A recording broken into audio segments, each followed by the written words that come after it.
మహాగణుడును రక్షకుడైన యేసుక్రీస్తు మహిమాన్విత నామంలో ఈ బైబిల్ అధ్యయనాలను క్రమంగా వీక్షిస్తున్న ప్రతి ఒక్కరికి శుభములు తెలియజేస్తూ నేటి కార్యక్రమానికి ప్రేమపూర్వకంగా ఆహ్వానిస్తున్నాం. నేటి ఈ పాఠంలో లేవియ కాండము 9వ అధ్యాయాన్ని ధ్యానించుకోబోతున్నాం. గత పాఠంలో వింటూ వచ్చాం. అహరోను అతని కుమారులను వారి వస్త్రాలను ప్రతిష్ఠించినట్లే దేవుడు తన కుమారుడైన యేసుక్రీస్తు ద్వారా మనలను నీతి వస్త్రముల చేత అలంకరిస్తాడని మరియు మనలను పరిశుద్ధాత్మ చేత అభిషేకిస్తాడని తెలుసుకున్నాం. రక్తము, అగ్ని యేసు బలియాగాన్ని, పరిశుద్ధాత్మ శక్తిని సూచిస్తున్నాయి. యాజకుల వస్త్రాలపై రక్తము ప్రోక్షింపబడింది. పరిశుద్ధాత్మ యేసుపై కుమ్మరింపబడ్డాడు. భుజము అనగా బలము, హృదయం అంటే ప్రేమ అని తెలుసుకుంటాం. అహరోను ఇతర యాజకులు నూనె మరియు రక్తంతో ప్రతిష్ఠించబడ్డారు. నూనె ఆత్మాభిషేకానికి సంకేతం. ఇక నేటి పాఠంలో మోషే అహరోను అతని కుమారులను పెద్దలను పిలిపించి, నీవు బలిపీఠం నొద్దకు వెళ్ళి పాప పరిహారార్థ బలిని, దహన బలిని అర్పించి నీ నిమిత్తమును ప్రజల నిమిత్తమును ప్రాయశ్చిత్తం చేయమని చెప్పినట్లుగా చూస్తాం.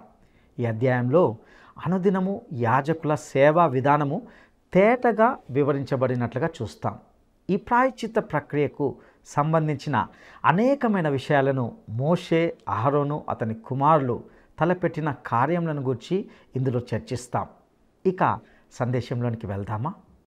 సోదరీ సోదరులారా, గత పాఠంలో మనం లేవియ కాండం 8వ అధ్యాయం కొంతవరకు అధ్యయనం చేశాము. అదే అధ్యాయంలో మరికొన్ని సత్యాలు వినండి. ఆ తరువాత 9వ అధ్యాయం వింటాము. అహరోను కుమారులు యాజక వస్త్రాలు ధరించారు.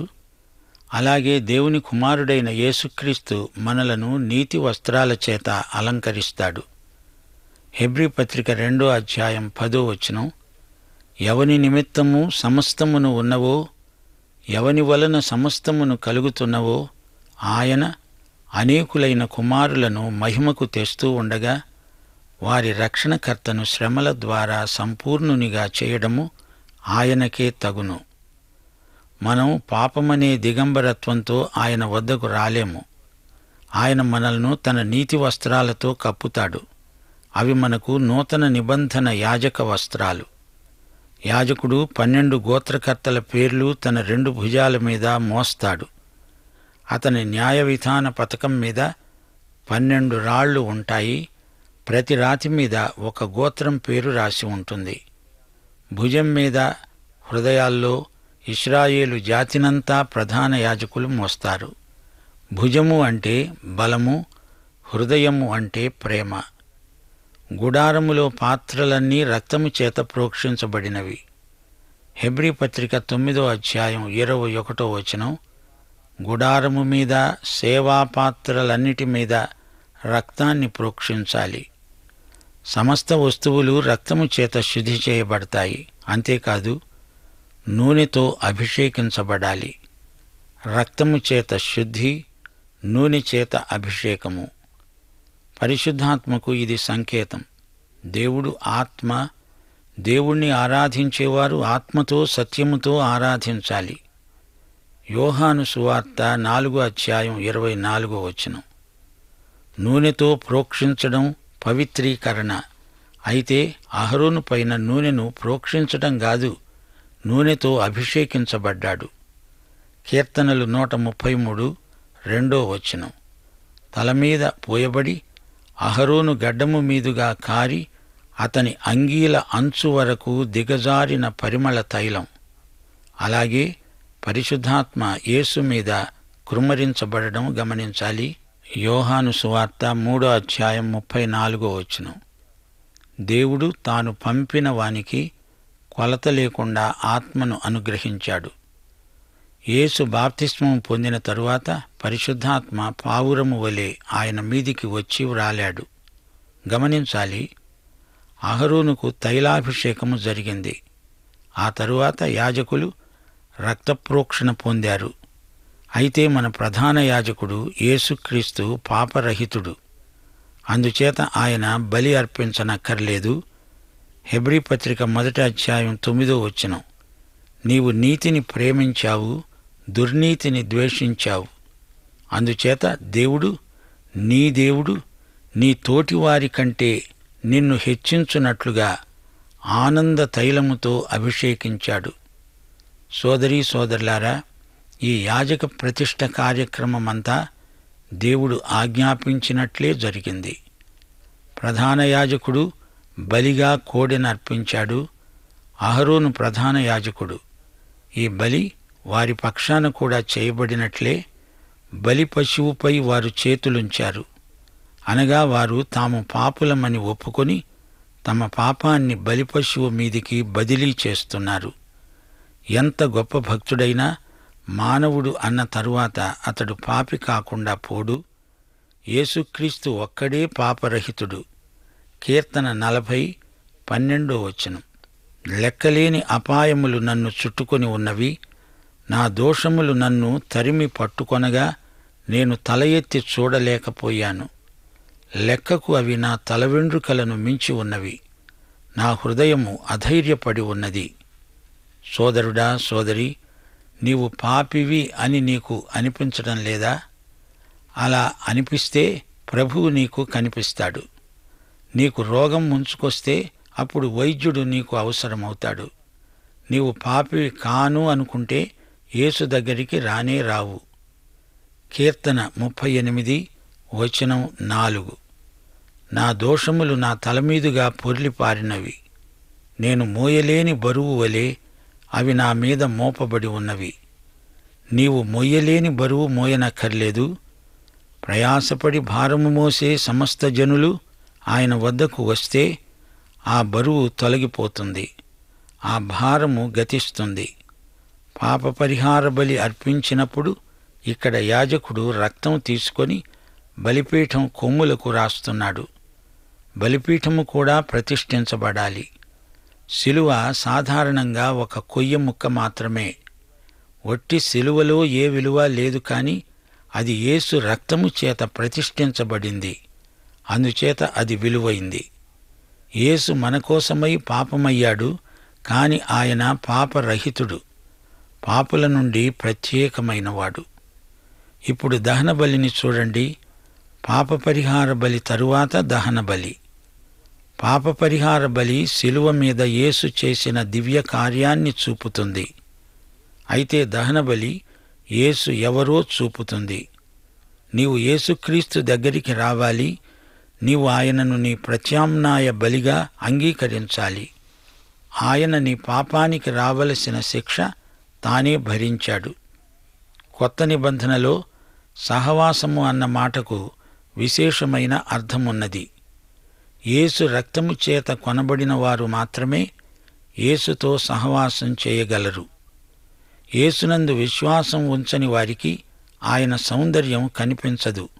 కాని విశ్వాసులకు క్రీస్తునందు దినదినము ఎన్నెన్నో అందాలు కనిపిస్తాయి.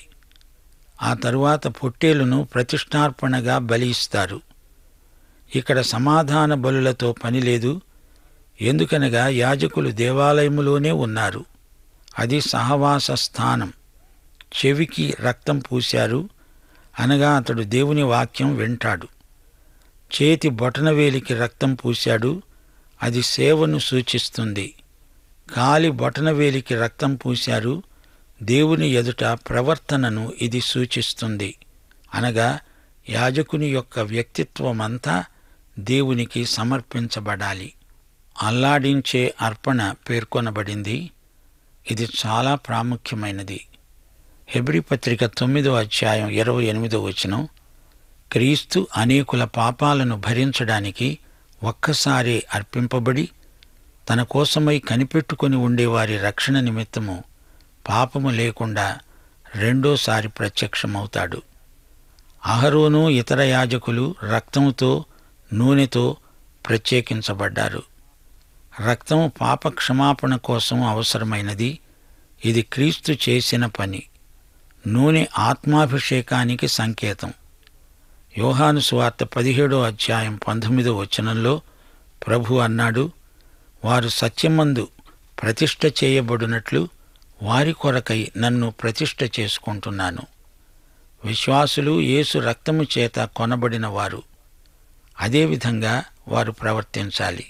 యూదాపత్రిక 23వ చెప్పబడినట్లు, అగ్నిలో నుండి లాగినట్లు కొందరిని రక్షించండి. శరీర సంబంధమైన వారి అపవిత్ర ప్రవర్తనకు ఏమాత్రమూ ఒప్పుకొనక దానిని అసహ్యించుకుంటూ భయముతో కొందరిని కరుణించండి. సోదరుడా, సోదరి, నీవు ప్రభువు కోసం ప్రతిష్ఠించబడ్డావా? అయితే నిన్ను గురించి నీ ఇరుగు పొరుగు వారు ఏమనుకుంటున్నారు? మీ తోటి పనివారికి మీలో ఏదైనా ప్రత్యేకత కనిపిస్తున్నదా? నిన్ను చూస్తే ప్రజలకు ఎలాంటి అభిప్రాయం కలుగుతున్నది? నిన్ను బట్టి ప్రజలు ప్రభువు వైపునకు ఆకర్షించబడాలి. లేవియ కాండం 8వ చివర అందరూ భోజనం చేస్తున్నట్లు చూపబడింది. యేసు ప్రభువు చేసి ముగించిన శిలువ బలికార్యాన్ని బట్టి అందరికీ సమృద్ధి భోజనం లభించింది. క్రీస్తే మనకు ఆహారం. సమృద్ధిగా తినాలి.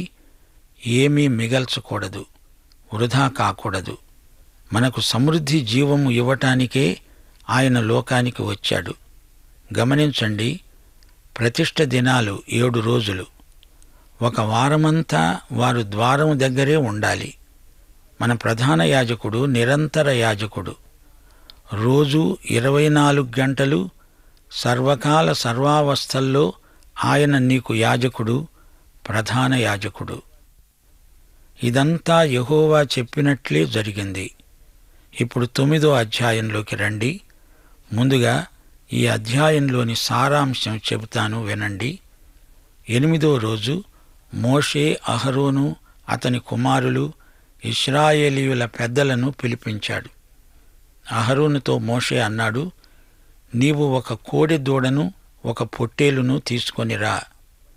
కోడె దూడ పాప పరిహారార్థ బలి, అది నిర్దోషమైనదై ఉండాలి.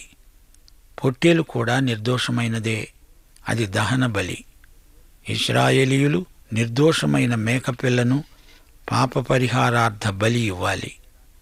నిర్దోషమైన ఏడాది దూడను దహన బలిగా అర్పించాలి.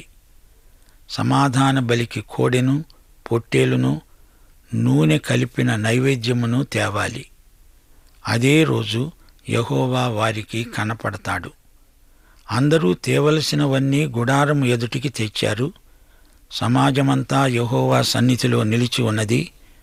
అప్పుడు మోషే అన్నాడు, యెహోవా ఆజ్ఞాపించినదంతా చేయండి. అప్పుడు యెహోవా మహిమ మీకు కనపడుతుంది. ప్రయాసపడి భారము మోయువో జనులారా, ప్రయాసపడి భారము మోయువో జనులారా, రండి రండి వేగమే రండి, త్వరపడిరా రండి, ప్రభు యేసుని చూడగరండి, మీ భారము తీరును రండి. హల్లెలూయా హల్లెలూయా హల్లెలూయా హల్లెలూయా హల్లెలూయా హల్లెలూయా హల్లెలూయా హల్లెలూయా. ప్రయాసపడి భారము మోయువో జనులారా,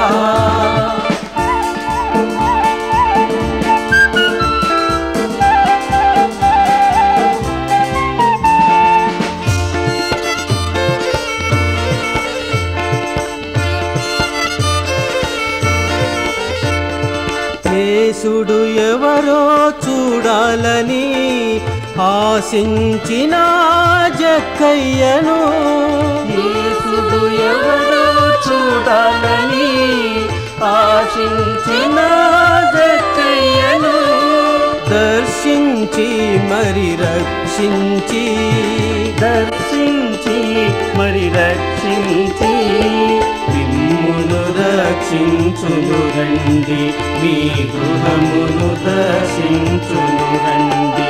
హల్లెలూయా హల్లెలూయా హల్లెలూయా హల్లెలూయా హల్లెలూయా హల్లెలూయా హల్లెలూయా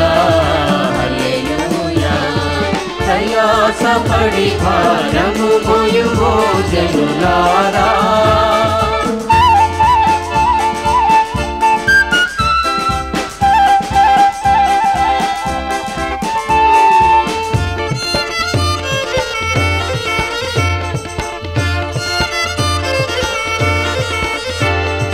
రక్షణ కారణమే సయ్యగా కొనసాగించడి వాడాయనే. రక్షణ కారణమే సయ్యగా కొనసాగించడి వాడాయనే. ఆయన వైపే చూచుచూ, ఆయన వైపే చూచుచూ అందములో పాలుంది. మోషే అహరోనుకు చెప్పాడు, బలిపీఠము వద్ద నీవు పాపపరిహారార్థ బలిని దహన బలిని అర్పించాలి. నీ నిమిత్తము ప్రజల నిమిత్తము ప్రాయశ్చిత్తము చెయ్యాలి. ప్రజల కోసము అర్పణము చెయ్యాలి. వారి నిమిత్తము ప్రాయశ్చిత్తం జరిగించాలి. అహరోను అలాగే బలిపీఠము దగ్గర తన కోసం పాపపరిహార బలిగా ఒక దూడను వధించాడు. అహరోను కుమారులు దాని రక్తాన్ని మోషే వద్దకు తెచ్చారు. అతడు ఆ రక్తములో తన వేలు ముంచి దాన్ని బలిపీఠపు కొమ్ములకు రాసి బలిపీఠపు అడుగున రక్తాన్ని పోశాడు. దాని కొవ్వును, మూత్రగ్రంథులను, కాలేజము మీది వపను బలిపీఠము మీద దహించాడు. అది మోషేకు యెహోవా ఆజ్ఞ. దాని మాంసాన్ని, చర్మాన్ని శిబిరము వెలుపల అగ్నితో కాల్చివేశాడు. అప్పుడతడు దహన బలి పశువును వధించాడు. అహరోను కుమారులు దాని రక్తాన్ని అతనికి అప్పగించారు. అతడు బలిపీఠము చుట్టూ దానిని ప్రోక్షించాడు. దహన బలి పశువు యొక్క తలను, అవయవాలను అతనికి అప్పగించాడు. అతడు బలిపీఠము మీద వాటిని దహించాడు. అతడు దాని ఆంత్రములను, కాళ్లను కడిగి బలిపీఠము మీద ఉన్న దహన బలి ద్రవ్యము పైన దహించాడు. ప్రజల అర్పణమును తెచ్చి వారు అర్పించే పాపపరిహార బలి మేకను తీసుకొని వధించి అర్పించారు. మొదటి దాని వల్లనే ఇది కూడా పాపపరిహార బలి. దహన బలి పశువును తీసుకొని విధి చొప్పున దానిని అర్పించారు. నైవేద్యాన్ని తెచ్చి దానిలో నుండి చారెడు తీసి ప్రాతకాలమందు చేసిన దహన బలికి అదనంగా బలిపీఠము మీద దానిని దహించాడు. మోషే ప్రజల కోసం కోడె దూడను, పొట్టేలును సమాధాన బలిగా వధించాడు. అహరోను కుమారులు దాని రక్తాన్ని అతనికి అప్పగించారు. అతడు బలిపీఠము చుట్టూ దానిని ప్రోక్షించాడు. ఆ దూడ కొవ్వును, మేక కొవ్వును, కొవ్విన తోకను, ఆంత్రములను కప్పే కొవ్వును, మూత్రగ్రంథులను, కాలేజం మీది వపను తెచ్చి ఇచ్చారు. బోరల మీద కొవ్వునుంచారు. బలిపీఠం మీద ఆ కొవ్వు దహించబడింది. బోరలను, కుడి జబ్బను యెహోవా సన్నిధిలో అల్లాడిస్తూ అహరోను అర్పణ చేశాడు. ఇది మోషేకు యెహోవా ఆజ్ఞ. అప్పుడు అహరోను పాపపరిహార బలిని, దహన బలిని, సమాధాన బలిని అర్పించి ప్రజల వైపునకు తన చేతులెత్తి వారిని దీవించిన తరువాత దిగివచ్చాడు. మోషే అహరోనులు ప్రత్యక్షపు గుడారములోనికి పోయి వెలుపలికి వచ్చి ప్రజలను దీవించగా యెహోవా మహిమ ప్రజలకందరికీ కనపడింది. యెహోవా సన్నిధి నుండి అగ్ని బయలువెళ్ళి బలిపీఠము మీద ఉన్న దహన బలి ద్రవ్యమును, కొవ్వును కాల్చివేసింది. ప్రజలందరూ దానిని చూచి ఉత్సాహధ్వని చేసి సాగిలపడ్డారు. ఇప్పుడు వివరాలు వినండి. ఈ అధ్యాయం చాలా ఆసక్తిదాయకమైంది. ఇందులో యాజకుల అనుదిన సేవా విధానం తేటగా వివరించబడింది. యాజకులు ప్రతిష్ఠ చేయబడితేనే సేవలో ప్రవేశించగలరు. ప్రతిష్ఠ అనగా చేతి నిండా పని అప్పగించటం అని అసలు అర్థం. ప్రభువు వద్దకు రిక్తహస్తాలతో వస్తాము, వచ్చిన తరువాత నింపబడతాము. ప్రభువు వద్దకు రిక్తుడై వచ్చిన వ్యక్తి, ప్రభూ, నన్నేమి చెయ్యమంటావు అని అడగాలి. మనము ఆయనకు ఇవ్వటం కాదు, ఆయనే మనకివ్వాలి.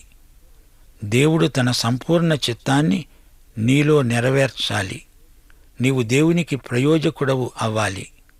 యేసు శరీరంలో నీ స్థలాన్ని నీవు నింపాలి. ఎవని నిమిత్తము సమస్తము కలుగుతున్నవో ఆయన అనేకులైన కుమారులను మహిమకు తెస్తూ ఉండగా వారి రక్షణకర్తను శ్రమల ద్వారా సంపూర్ణునిగా చేయటం ఆయనకే తగును. గమనించాలి, ప్రధాన యాజకులు కూడా మానవ మాత్రులే. వారికి బలహీనతలు ఉంటాయి. అయితే యేసుక్రీస్తు సంపూర్ణ సిద్ధి పొందిన కుమారుడు. ప్రమాణపూర్వకమైన వాక్యము ద్వారా ఆయన మనకు శాశ్వతంగా ప్రధాన యాజకుడయ్యాడు. లేవియకాండం 9వ అధ్యాయంలో యేసు ప్రభు పరిచర్యను చూస్తున్నాము. యేసు సంపూర్ణ సిద్ధి చెందిన ప్రధాన యాజకుడు. ఆయన తన యాజకత్వపు పరిచర్యలో సమస్తము నెరవేర్చాడు. దేవుని చిత్తమంతా ఆయన యందు నెరవేరింది. ఇదంతా దేవుడు చెప్పినట్లే జరిగింది. ద్వారము దగ్గర 7 రోజులు వారున్నారు. 8వ రోజున అహరోను తన సేవను ప్రారంభించాడు. 8వ రోజు అనగా వారంలో మొదటి రోజు. ఈ రోజున యేసు ప్రభువు పునరుత్థానుడైనాడు. యేసు చనిపోయి తిరిగి లేచి మనకు ప్రధాన యాజకుడయ్యాడు. హెబ్రీ పత్రిక 8వ అధ్యాయం 4వ వచనం, 9వ అధ్యాయం 10వ వచనం నుండి 12వ వచనం వరకు వినండి. యేసు ఈ లోకములోనే ఉండిపోతే ఆయన యాజకుడు కాలేడు. ఆయన పరలోకానికి ఆరోహణమైపోయిన తరువాత మనకు ప్రధాన యాజకుడయ్యాడు. పరలోకము అనే గుడారము చేతులతో చేయబడినది కాదు. యేసు తన స్వంత రక్తము చేత పరిశుద్ధ స్థలంలో ప్రవేశించాడు. అహరోను వారంలో మొదటి రోజున యాజకత్వ సేవ ప్రారంభించాడు. అతని 9 కుమారులు దీనికి సాక్షులు.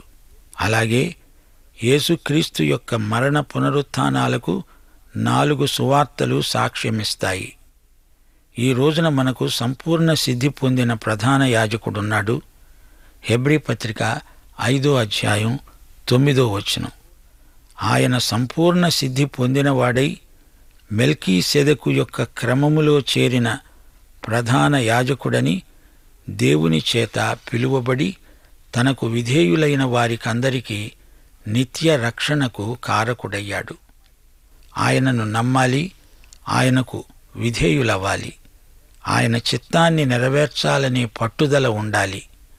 రిక్తులమై వస్తాము, ఆయన చేత నింపబడతాము. ఇదే ప్రతిష్ఠ అంటే. అహరోను పాపరహితుడు కాడు, పాపసహితుడే. అయితే అతడు రాబోయే పాపరహితుడైన క్రీస్తు వైపునకు చూపుతున్నాడు. హెబ్రీ పత్రిక 7వ అధ్యాయం 27వ వచనం. ఈయన ఆ ప్రధాన యాజకుని వలె మొదట తన స్వంత పాపముల కొరకు, తరువాత ప్రజల పాపముల కొరకు దినదినము బలులను అర్పించవలసిన అవసరము గలవాడు కాడు. తనను తాను అర్పించుకొన్నప్పుడు ఒక్కసారే ఈ పని చేసి ముగించాడు. అహరోను బలులు తెమ్మని ప్రజలకు ఆజ్ఞాపించాడు. అతిక్రమ బలుల విషయం కాదు, మిగతా బలుల విషయం అతడు శాసించగలడు. పాప పరిహార బలి, దహన బలి, సమాధాన బలి, నైవేద్యం ఇవన్నీ అహరోను ఆధ్వర్యంలోనే జరుగుతాయి. పాప పరిహార బలికి పొట్టేలు, కోడెదూడ, గొర్రె, దహన బలికి కోడె, మేక, సమాధాన బలికి ఈ విధంగా అర్పించటం జరుగుతుంది. అదే రోజు దేవుని మహిమ వారికి ప్రత్యక్షమైంది.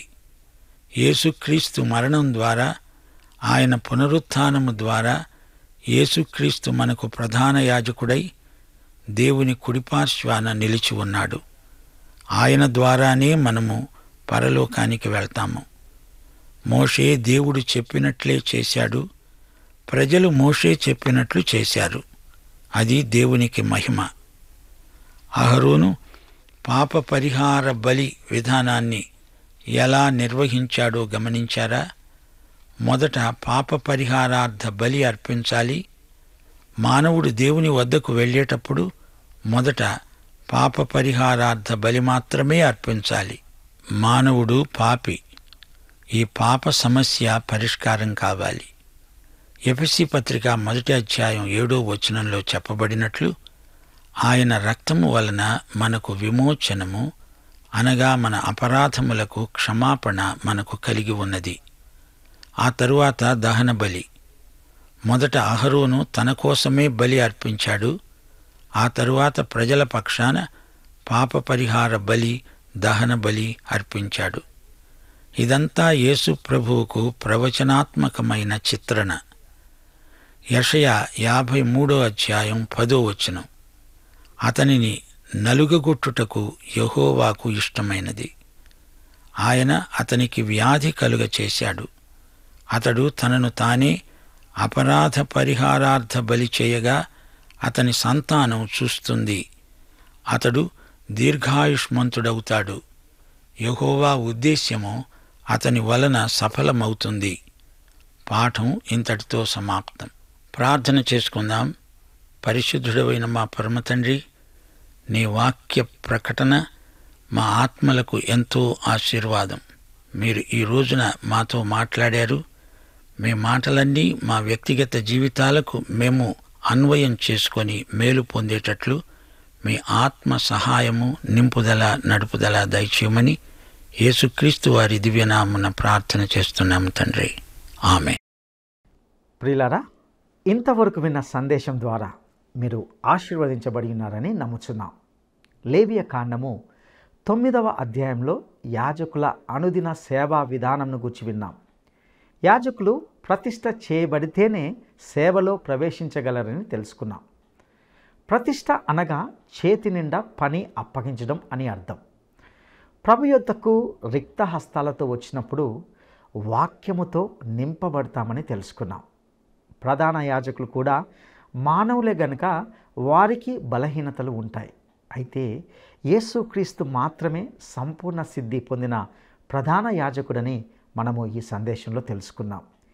ఈ యాజకత్వపు పరిచర్యలో సమస్తము ఆయన నెరవేర్చాడని, దేవుని చిత్తమును నెరవేర్చాడని విన్నాం. ఆయన సంపూర్ణ సిద్ధి పొందినవాడై మెల్కీసెదెకు యొక్క క్రమంలో చేరిన ప్రధాన యాజకుడని, దేవుని చేత పిలువబడి తనకు విధేయులైన వారికందరికీ నిత్య రక్షణకు కారకుడయ్యాడని హెబ్రీ పత్రిక గ్రంథకర్త మనకు తెలియజేస్తున్నాడు. ప్రియ సహోదరుడా, సహోదరి, యేసుక్రీస్తు తన పునరుత్థానం ద్వారా మనకు ప్రధాన యాజకుడై దేవుని కుడి పార్శ్వంన నిలిచి ఉన్నాడు. ఆయన ద్వారానే మనము పరలోకానికి వెళ్తాం. అహరోను బలిపీఠం దగ్గరకు వెళ్ళి తన కొరకు పాప పరిహారార్థ బలిని అర్పించినట్లే మానవుడు పాపి గనుక మొదట పాప పరిహారార్థ బలిని అర్పించాలి. అనగా పాప సమస్య పరిష్కరించబడాలి. అది క్రీస్తు రక్తము ద్వారానే సాధ్యమవుతుంది. ఆయన రక్తంలో నీవు నేను కడగబడాలి. అప్పుడే ఈ పాప సమస్య పరిష్కరించబడుతుంది. అటు కృప దేవుడు మనకు దయచేయునుగాక. దైవాశీస్సు.